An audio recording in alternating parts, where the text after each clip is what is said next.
Making the transition from college to career isn't easy. I'm Rob Humphrey, and I visit campuses and share what tips I've learned to help students get hired.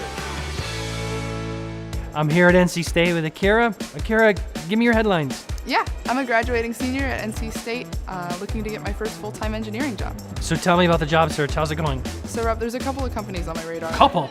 That's it? You need to immediately broaden your horizons, all right? And there's one way to do that.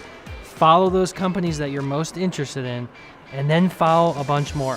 And what you're gonna find out is on LinkedIn, all of a sudden, you're gonna be recommended all kinds of companies you never heard of. I'm a person that likes to connect with people personally. How do I kind of find and nurture those personal connections and get to know people that might work for this company? This is where you wanna really dive into the employees that are on LinkedIn and use the search filters that are free to figure out, well, what commonality do you have with them?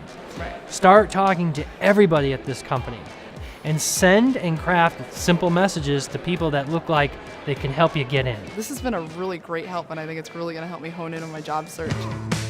Just wrapped up with Akira at NC State, and guess what? You need to stop worrying about jobs. Follow companies. And what you're going to find is LinkedIn will start recommending all kinds of companies and jobs for you to apply to. Go ahead to that company page on LinkedIn and start following key people that work there. Until next time, leave your comments and questions below.